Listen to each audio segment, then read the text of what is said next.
नमस्कार। मैं स्नेहा, आपकी होस्ट, एक बार फिर से आप सबका स्वागत करती हूँ आपके अपने चैनल डर का घर में। आज जो कहानी मैं आप सबके लिए लेकर आई हूँ, ये कहानी एक ऐसी कहानी है जिस कहानी का अंत शायद कुछ अलग हो सकता था, लेकिन अब इसमें आप भगवान की मर्जी कहें या फिर उन दो लोगों की किस्मत कि उनके साथ जो बुरा घटित हो सकता था वो नहीं हुआ। तो चलिए बढ़ते हैं आज की कहानी की तरफ। आज की कहानी है महाराष्ट्र की और ये कहानी है एक लड़का एक लड़की की, जिनका नाम था योगेश और रूपाली। ये दोनों एक दूसरे से प्यार करते थे और दोनों एक दूसरे से हमेशा अपने अपने घर वालों से छुप कर मिला करते थे, क्योंकि इन दोनों के घर वालों को इन दोनों की दोस्ती बिल्कुल नहीं पसंद थी और ये दोनों हमेशा आपस में मिलने के लिए कोई ना कोई जगह ढूंढा करते थे। इन दोनों का प्यार कॉलेज से ही चला आ रहा था, लेकिन इन दोनों का प्यार बहुत ज़्यादा तब बढ़ गया जब दोनों का कॉलेज ख़त्म हो गया और दोनों को इस बात का एहसास हुआ कि वो दोनों सच में एक दूसरे के बिना नहीं रह सकते। इस वजह से दोनों झूठ बोलकर, बहाने कर कर एक दूसरे से हमेशा मिलने के लिए आया करते थे। आज रूपाली का बर्थडे था। योगेश ने उसके लिए सरप्राइज़ प्लान किया और वो दोनों अपने घर पर ये बहाना बना कर आए कि उन दोनों के किसी कॉमन फ्रेंड का बर्थडे है, जिसको सेलिब्रेट करने के लिए वो लोग महाराष्ट्र के ही किसी दूसरे शहर में जा रहे हैं। दोनों के घर में इस बात को सुनकर उनको रात भर बाहर रहने की परमिशन मिल चुकी थी। रूपाली को ये बात बिल्कुल नहीं पता थी कि उसके लिए क्या सरप्राइज़ प्लान किया गया है। वो दोनों वहाँ से उस दूसरे शहर के लिए निकल गए। वो दोनों कुछ ही घंटे में महाराष्ट्र की खूबसूरत वादियों में बसे हुए एक छोटे से शहर में पहुंच चुके थे। वो जगह बहुत ज़्यादा फेमस और बहुत ज़्यादा खूबसूरत है। उस जगह की खूबसूरती ख़ास तौर पर बरसात में देखते ही बनती है। और वो दोनों जब वहाँ पर पहुँचे, उस जगह को ही देखकर रूपाली बहुत ज़्यादा खुश हो चुकी थी। वो इतनी ज़्यादा खुश थी कि उसे ये बात याद ही नहीं थी कि वो दोनों यहाँ पर क्यों आए हैं। वो नज़ारों का मज़ा लेने में ही मशरूफ़ थी। तभी योगेश ने उसे कहा, अरे बस हुआ ये सब देखकर, चलो असली सरप्राइज़ तो अभी बाकी है। ये सुनकर एक्साइटेड होते हुए रूपाली ने कहा, अरे वाह, ऐसा है तो चलो हम जाते हैं। और फिर दोनों बुक किए गए होटल में पहुंच चुके थे। वो होटल भी काफ़ी खूबसूरत था। उस होटल के एक अच्छे से रूम में वो दोनों पहुंच चुके थे। वहां पर पहले से प्लानिंग के अनुसार केक और सारे डेकोरेशंस हो चुके थे। इन सारी चीज़ों को देखकर रूपाली बहुत ज़्यादा खुश हुई और फिर उन दोनों ने साथ में मिलकर रूपाली का बर्थडे केक काटा और फिर दोनों इसी तरीके से दिन भर थोड़ा बहुत घूमते रहे, एंजॉय किया और शाम को उन दोनों की कुछ अलग ही पार्टी रूम में होने वाली थी। दोनों साथ में ड्रिंक करने वाले थे और उसकी भी तैयारी योगेश पहले से ही करके आया था। वो रूपाली की मनचाही ड्रिंक साथ लेकर आया था। दोनों साथ में पीने के लिए बैठे। दोनों साथ में ड्रिंक भी कर रहे थे और नॉनवेज भी खा रहे थे। बरसात के मौसम में खास करके ऐसी जगहों पर होटल्स की बुकिंग मिलना काफ़ी मुश्किल होता है, लेकिन योगेश ने पता नहीं कैसे कैसे जुगाड़ करके रूपाली के लिए ये खास रूम बुक करवाया था। लेकिन बुकिंग के समय योगेश ने एक चीज़ पर ध्यान नहीं दिया। उसे इस रूम को बुक करने के लिए होटल के स्टाफ ने मना कर दिया था, लेकिन योगेश को रूम चाहिए ही था और वो भी उसी होटल में। इस वजह से उसने एक्स्ट्रा पैसे देकर वो रूम को बुक करवाया और वो दोनों अब लगभग रात के 10 बज चुके थे। पूरे तरह से वो दोनों नशे में धुत हो चुके थे। दोनों आपस में बातें करते करते वैसे ही सो गए। लगभग रात के 12:30 बजे अचानक रूपाली की नींद खुली। जब उसकी नींद खुली तब वो अचानक से चीखने लगी और उसने चीखते हुए ही दीवार की तरफ इशारा किया। उसकी चीख सुनकर योगेश उठ चुका था और उसके इशारे किए गए दीवार की तरफ देखते हुए योगेश ये ध्यान दे रहा था कि वो क्या दिखाने की कोशिश कर रही है। लेकिन काफ़ी ध्यान देने के बाद भी योगेश को कुछ भी दिखाई नहीं दे रहा था। रूपाली बुरी तरह से डर रही थी, घबरा रही थी, वो चीख रही थी।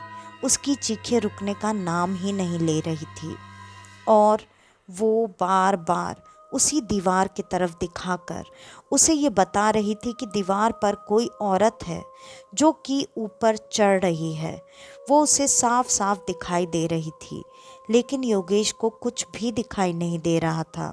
थोड़ी देर तक ऐसे ही चीखते चिल्लाते आखिरकार रूपाली बेहोश हो गई और फिर योगेश उसे होश में लाने की कोशिश करने लगा। उसने जाकर होटल स्टाफ को बुलाया, लेकिन उस वक्त उस रूम में आने के लिए सारा स्टाफ डर रहा था, हिचकिचा रहा था।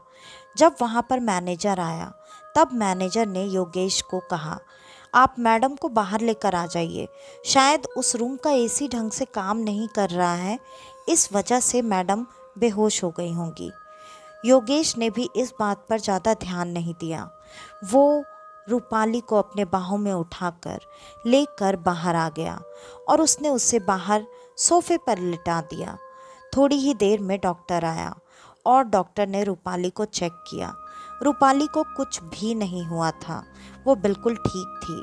डॉक्टर ने कहा, हो सकता है ज़्यादा ड्रिंक करने की वजह से वो नशे में बेहोश हो गई हों। लेकिन योगेश ने कहा, नशा तो अब हम दोनों का उतर चुका है, फिर भी वो बेहोश क्यों हो गई?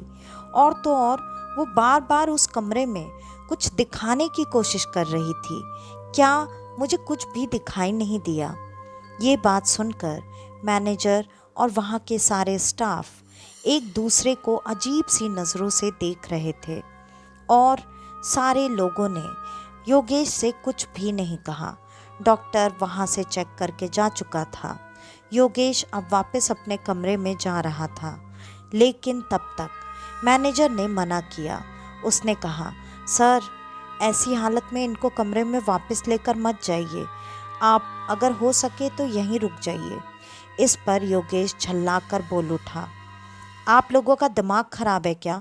हमने रूम बुक इसलिए किया है ताकि हम लॉबी में पूरी रात बिताएं।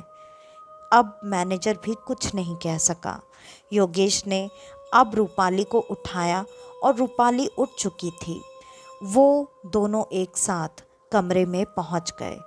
कमरे में पहुंचकर जैसे ही दोनों ने दरवाज़ा लगाया और बिस्तर पर आकर बैठे ही थे, अचानक वो औरत अब उन दोनों को साफ साफ नज़र आ रही थी। वो रूम के छत पर छिपकली की तरह उल्टी लटकी हुई थी और वो पलट पलट कर इन दोनों की ही तरफ देख रही थी। वो लगातार हंस रही थी। उसके दांत सड़े हुए थे। चेहरे का कुछ टुकड़ा लटक कर गिर रहा था जैसे गल चुका हो। ये भयानक दृश्य देखकर अब दोनों के मुंह से एक साथ चीख निकल गई। अब जब उनकी चीख निकली, सारा स्टाफ वहीं लॉबी में था। अभी तो किसी को आ जाना चाहिए था, लेकिन उन दोनों की चीख मानो जैसे किसी तक पहुंच ही नहीं रही हो, या फिर पहुंचने के बाद भी कोई वहां आना नहीं चाहता हो, क्योंकि शायद उन सबको उस कमरे की सच्चाई पता थी। थोड़ी देर तक ऐसे ही चीखने चिल्लाने के बाद उन दोनों ने कमरे से निकलने की कोशिश की, लेकिन कमरे का दरवाज़ा जैसे लॉक हो चुका था। उनके लगातार कोशिश करने के बाद भी कमरे का दरवाज़ा बिल्कुल नहीं खुल रहा था। उन दोनों ने दरवाजे पर बेतहाशा बार बार दस्तक देना शुरू कर दिया। लगातार लगभग 20 मिनट तक दरवाजे को बजाने के बाद अब होटल का स्टाफ आया और उसने धीरे से दरवाज़ा खोला। अब वो दीवार को वैसे ही देख रहा था जैसे कि वो दोनों देख रहे थे, मानो जैसे उसे भी वो औरत साफ साफ दिखाई दे रही हो। उसने दोनों का हाथ पकड़कर तुरंत एक झटके से कमरे के बाहर खींच लिया और फिर वो दरवाज़ा तुरंत बंद करके साइड में जोर जोर से सांसें लेता हुआ रुक गया। उसकी ऐसी हालत देखकर रूपाली ने तुरंत उससे पूछा, आपने भी उस औरत को देखा ना? आपको भी दिखाई दे रही थी ना वो? लेकिन वो स्टाफ थोड़ी देर तक कुछ भी बोलने को तैयार ही नहीं था। लेकिन अब योगेश ने जोर देकर पूछना शुरू किया। उस स्टाफ ने बताया, सर, जब आप इस कमरे की बुकिंग करा रहे थे तभी हमने आपको मना किया, लेकिन आप माने नहीं और आपने ज़्यादा पैसों का लालच देकर इस कमरे को बुक करा लिया। ये कमरा कभी भी हम बुकिंग में देते ही नहीं हैं। ये कमरा हमेशा बंद ही रहता है, लेकिन आपके ज़्यादा पैसे के लालच में मैनेजर ने ये कमरा आपको दे दिया। ये बात सुनकर अब योगेश को काफ़ी अजीब लगा। उसने उससे ये जानने की कोशिश की कि आखिर ये औरत है कौन, ये कहाँ से आई है और इसको यहाँ से हटाने के लिए कभी कुछ किया क्यों नहीं गया। अब स्टाफ ने सब कुछ योगेश और रूपाली दोनों को विस्तार से बताया। उसने बताया, सालों पहले ये औरत यहीं पर काम किया करती थी, लेकिन उस वक्त ये होटल पूरी तरह से बना ही नहीं था और इस होटल का काम चलते चलते एक बार बीच में रुक गया था। उस वक्त ये औरत गलती से इसी ही कमरे में बंद होकर रह गई थी, क्योंकि ये यहाँ के गांव की लोकल औरत थी। उसे ऐसे दरवाजे को बंद करना खोलना बिल्कुल नहीं आता था। उसने बार बार मदद के लिए लोगों को पुकारा, लेकिन किसी तक उसकी आवाज़ नहीं पहुंची, क्योंकि तब तक यहाँ के सारे लोग यहाँ से जा चुके थे। ऐसे ही भूख प्यास से तड़प तड़प कर इस औरत की इसी कमरे में मौत हो गई। और उसके बाद हमने जब जब इस कमरे को किसी भी क्लाइंट को देने की कोशिश की, हर बार हर किसी को ये औरत साफ साफ दिखाई देती थी।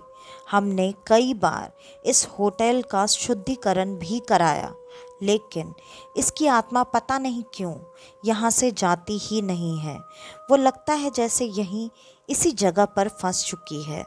और जिस पंडित से हमने इस जगह का शुद्धिकरण कराया था, उन्होंने भी यही बताया कि ये औरत की आत्मा शायद इस जगह से कभी नहीं जाएगी, लेकिन ये आप में से किसी को नुकसान भी नहीं पहुंचाएगी, बशर्ते कि आप लोग हमेशा इस कमरे को बंद रखें।